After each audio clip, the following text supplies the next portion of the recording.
Assalamualaikum warahmatullahi wabarakatuh. Kita bertemu kembali pada pembelajaran kimia untuk SMA kelas 12 IPA. Kita masih membahas sifat koligatif larutan. Pada pertemuan kali ini, kita akan membahas sifat koligatif larutan yang keempat, yang terakhir, yaitu tekanan osmotik. Ya. Itu dilambangkan dengan V. Ada 3 yang sudah lalu yang kita bahas, yaitu penurunan tekanan uap jenuh larutan, yang kedua kenaikan titik didih larutan, yang ketiga adalah penurunan titik beku larutan.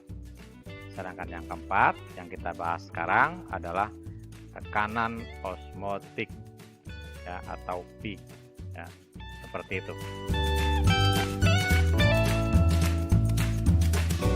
Osmotik, ya, atau osmosis. Apa itu osmosis? Ya, ini ada ilustrasi berikut ini. Jadi ada 2 larutan dalam tabung U ini dipisahkan oleh selaput semi-permeable. Selaput semi-permeable ini hanya bisa dilalui oleh molekul air, ya, atau molekul zat pelarut. Ini air murni, atau bisa juga ini larutan encer. Contohnya di air murni. Kemudian di sini ada larutan. Larutan itu berarti air plus zat terlarut. Nah, ketika air, ya, pelarut itu dipisahkan oleh selaput semi-permeable, ya, dengan larutan, maka nanti ada pergerakan molekul air, ya, seperti ini. Nah, inilah yang dimaksud dengan osmosis, ya. Jadi osmosis adalah berpindahnya partikel pelarut dari larutan encer, dalam hal ini adalah larutan air, ke dalam larutan yang lebih pekat, ya, melalui selaput semi-permeable atau membran semi-permeable. Jadi pergerakan molekul pelarut, ya, melalui selaput semi-permeable, ya, bergerak menuju ke larutan yang lebih pekat. Itu namanya osmosis. Seperti itu. Bahwa selaput ini semi-permeable hanya dapat dilalui oleh partikel pelarut dan tidak dapat dilalui oleh partikel zat terlarut. Karena adanya peristiwa osmosis ini, maka di dalam larutan ini itu akan timbul atau terbentuk suatu tekanan sehingga akan menghalangi osmosis ini, ya, akan menghalangi osmosis. Atau bisa saja diberikan tekanan dari luar, ya, sehingga akan menghalangi osmosis ini, atau menghentikan peristiwa osmosis. Itu seperti itu, ya. Nah, ini disebutnya dengan tekanan osmosis atau tekanan osmotik. Seperti itu. Jadi, tekanan osmotik adalah tekanan hidrostatik yang terbentuk pada larutan, ya, akibat proses osmosis, atau tekanan luar yang diberikan pada larutan untuk menghentikan proses osmosis, namanya tekanan osmotik. Jadi tekanan osmotik itu bisa ya, ditimbulkan dari luar atau timbul sendiri dari larutannya untuk menghentikan osmosis. Ya, itu namanya tekanan osmotik. Menurut Van Hoff, ya, tekanan osmotik itu mengikuti hukum atau persamaan gas ideal, di mana persamaan gas ideal adalah P kali V sama dengan nRT. Ya, P ini tekanan, V-nya volume, ini adalah mol, ini adalah R, yaitu tetapan gas ideal, dan T adalah suhu mutlak. Karena tekanan osmotik dilambangkan dengan P, maka P ini diganti dengan V ini. Ya, P, ya, PV sama dengan nRT. Ya, seperti itu. Ya, tekanan osmotik kalikan volume sama dengan mol kali R kali. Nah, V-nya dipisahkan, ya, ini V, volumenya dipindahkan ke sebelah kanan, sehingga N per P, ya. P. Jadi ada P, ada T, ada P, seperti itu, ya. Kemudian menjadi P sama dengan M. N per V itu, ya, mol per volume itu sama dengan molaritas kali R kali T. Nah, jadi persamaannya P sama dengan MRT.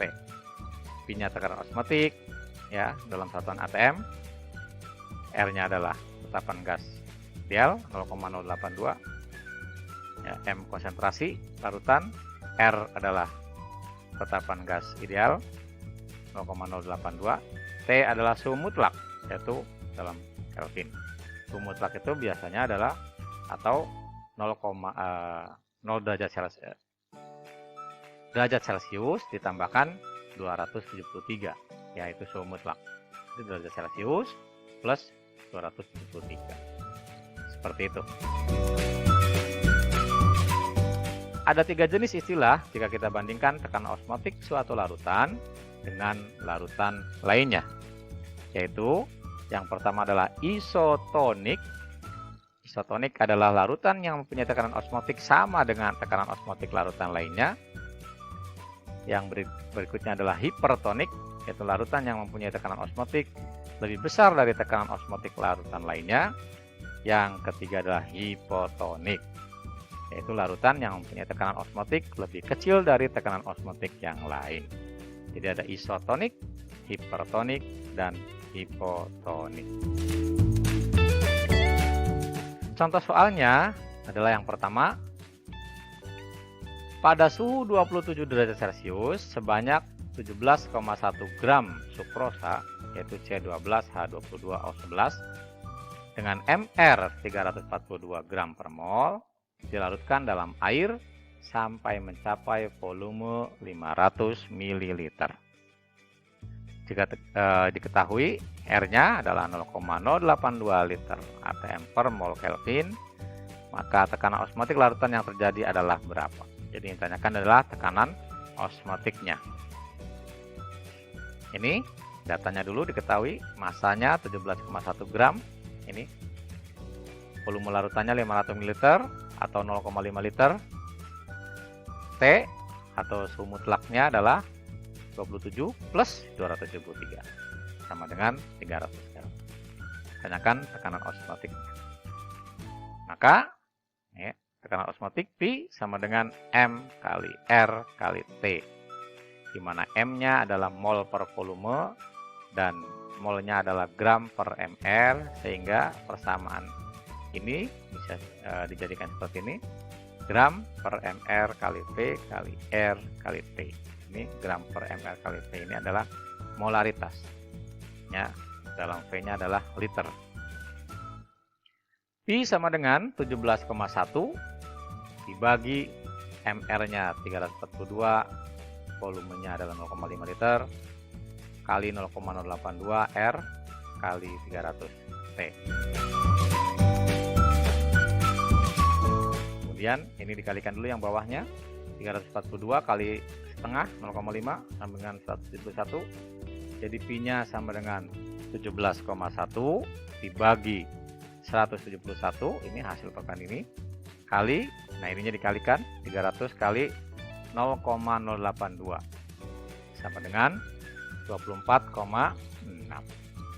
Jadi P sama dengan 17,1 per 171 sama dengan 0,1 kali 24,6 atm sama dengan 2,46 atm. Jadi P-nya tekanan osmotiknya sama dengan 2,46 atm. Seperti itu, ya. Kemudian contoh yang kedua, dalam 250 ml suatu larutan terdapat 24 gram zat X yang bersifat non-elektrolit. Jika pada temperatur 27 derajat Celcius, tekanan osmotik larutannya 32,8 atm, massa molekul relatif atau MR dari zat X adalah berapa? Jadi yang ditanyakan adalah massa molekul relatif dari zat. Ya, R-nya adalah 0,082 seperti biasa. Kalaupun tidak disebutkan, itu kalian harus hafal ya. R itu 0,082 liter atm per mol Kelvin. Bagaimana penyelesaiannya? Seperti biasa, kita identifikasi dulu. Volumenya adalah 250 ml atau 0,25 liter. Ini. Kemudian massa zatnya 24 gram. T-nya suhu mutlak ya 27 plus 273 sama dengan 300. R-nya 0,082. Pi, nah ini ya, yang diketahui Pi-nya karena osmotiknya adalah 32,8 atm. Yang ditanyakan adalah MR-nya atau massa molekul relatif. Ini penyelesaiannya. Tuliskan saja persamaannya. Pi sama dengan M kali R kali T. Pi sama dengan ya gram per MR kali P seperti yang contoh nomor 1 tadi kali R kali T. Nah, sekarang Pi-nya dimasukkan 32,8. Ya, Pi-nya 32,8 sama dengan 24 per MR kali 0,25 kali ini R-nya kali T 300. Jadi 0,082 adalah R. Perkalian silang jangan lupa perkalian silang ya. 32,8 kali MR kali 0,25 itu sama dengan 24 kali 0,082 kali 300. Jadi 32,8 kali 0,25 sama dengan 8,2 atm kalikan MR, ini MR-nya masih sama dengan 24 kali 0,082 kali 300 itu 24 atm, 24,6 atm per mol. Seperti itu. Jadi 8,2 MR ya kalikan MR sama dengan 590,4 gram per mol. Jadi MR-nya sama dengan 590,4 dibagi atau per 8,2 sama dengan 72. Jadi MR-nya massa molekul relatif zat X-nya itu adalah 72 gram per mol. Itu mungkin itu yang bisa Bapak sampaikan pada materi tekanan osmotik. Terima kasih atas perhatian kamu. Semoga bisa bermanfaat. See you next time.